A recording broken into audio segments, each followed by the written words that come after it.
hands would wring his neck. Now she and he cannot dwell in the same world, and before a faceless force pushed her to the leap, she gathered herself to her death. This reminds me of, some, in Indian mythology we have Draupadi who was disrobed, and we have Sita who was disowned by her husband, who is one of our gods. And there have been some, retellings of those as well, but I think it's so important. And this is one of the most powerful. Even Ganpati. Even Ganpati? The story that Shiva took the head off his baby, and the mother was away. When she comes back, she sees this disaster, and he puts an elephant head on the boy. Yeah. So there is a sort of similarity of the difference between being a father and being a mother, maybe. And being given a voice, especially for mothers. We have a story, actually much more recent. In Mother India, the mother actually shoots her own son. Yes. And the concept there is that because he goes to the past, from being a good person to a bad person, and he has to. So I think it's not just mythology, but even, that's my interpretation of what. I would say it's a very good point you make. I would say that this is one of our great, this is one of our great depictions of our country as a mother and, as an important entity. But to a degree, unfortunately, it's like the many goddesses we have. It's to a degree, it's a romanticization of the female, which unfortunately is not really, manifest in everyday life. Which is unfortunate. Slightly on a different tone from what this poem is, but in a recent movie by Nagesh Lukunur, where he made the movie Hyderabad Blues, and in that you said many faces of India. He says that the typical Indian group, a potential Indian group, is looking for someone who's a combination of Mother India and Miss India. Anyway, any other comments or questions? Yes. I wanted to say that it's true what you say, that there's not much about Sarah in the Bible after Abraham comes back from trying to sacrifice Isaac, and then he goes to Beersheba and lives there. There's a bit of genealogy. And then it says she died at the age of 127.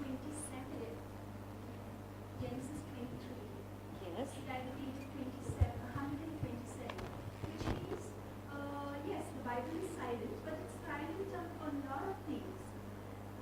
This is just one thing, which leaves the creative writer, the writer of fiction, maybe poetry, to create wonderful stories and poems about what might have possibly occurred. No, she probably didn't die young, but I think this was a trauma that probably made her death quicker. That's what I wanted to say. And the important thing actually about the version of the Bible that Tsippy has told me about is that the entire story of Abraham and Isaac, there is no mention of Sarah in that chapter, and Sarah is only very tangentially mentioned in a later chapter. So I think that the important, and we won't go deep into this, but if you have a different version briefly. It's not, I beg your pardon, different version. Because the Bible is full of different versions, Indian mythology is full of different versions. Different virgins also. Yeah, it's true, absolutely. And versions. Yes. Anyway, the fact that he woke up very early in the morning is not only to obey God, is maybe to avoid Sarah. That's my opinion. There's a hand in the back, Vivek. I don't think you can say Bible is of different versions. No, there's only one version. I'm sorry. There are, Tom, if I'm not mistaken, there is the Bible according to, there's the Gospel according to Luke, etc., etc. That's No, no, That's New Testament. there have been many. Okay, we don't go into this discussion. We have one Bible, one Old Testament, one New Testament, and you can read it in different languages, and you can grasp out of it whatever you want. And it's all right. Everything is all right. Like in India, we should learn from the Indians to be plural, to accept everybody, every God, every opinion, everything is fine. I think she makes a very important point, and I do apologize because I was thinking of the New Testament. Sorry. So now we go. There have been many translations of the Bible. Yes. But I don't think there'll be versions. Okay. There are translations Yes. and Yes. in which reinterpretations do happen. This But is- it is an original book, and I mean, Christians also should look at themselves very honestly and realize that there have been different interpretations. But yes, there's only one version, but there have been many interpretations and many translations. And I feel very lucky that even though that my English is not as good as Hebrew, and my language is a very, very little one. We are only about 8 millions already, yeah? 8 million people that read Hebrew and use Hebrew as an everyday language. The moment I open the Bible and I can read the Bible in Hebrew, I feel very fortunate. Well, before I read this last poem, let me again talk about language. My father was a Protestant missionary, and people keep on saying, was your father a Protestant or a Catholic? I keep on saying, if he'd been a Catholic, I would have been illegitimate.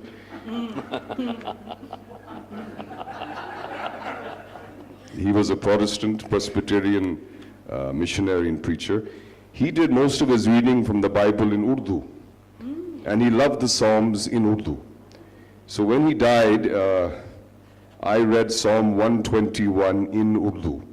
Now, for all of the Americans and all the English, the language Urdu is so much closer to the original language that the Bible was thought in and written in, that when I read it in USA, people got slightly taken aback, and I said, hold on, it is your fault that you don't know these languages. You cannot say that English is the original language of the Bible. English was about number 29 or 30 in the long list of languages that it was translated into.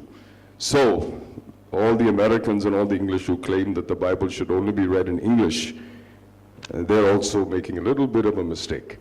So as I read this last poem called The Other Psalms, let me just say that we grew up hearing the Psalms in English and in Urdu, and in Hindustani, and in Hindi. And they are so, so beautiful beyond all words. The Other Psalms, page 67.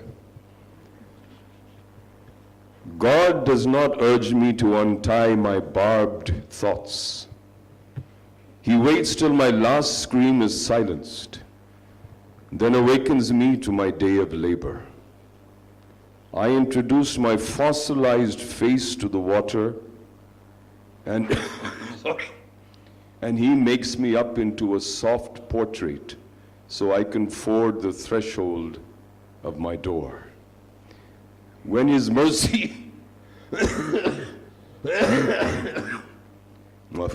Tom has come today despite not being well, so this is actually this pause is an occasion for an extra thank you to Tom. Totally my pleasure.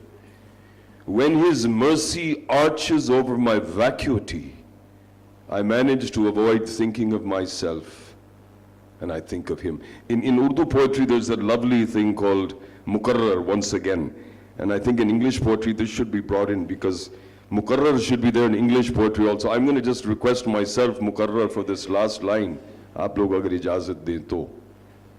When his mercy arches over my vacuity, I manage to avoid thinking of myself, and I think of him. Of his sad decline, his path gone astray in matter, of His word that remained perpendicular in the sky, of His fatal need for recognition, of the unspoken hunger of His elevation to rejoicing like a hero in His wine, of what makes Him jealous and angry, and His efforts that mercy will rule His fury. I suggest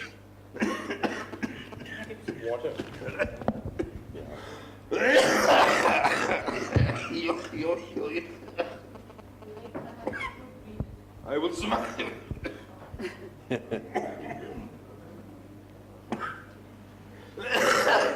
Do some deep breathing, as you say in your next line. Okay. Wow.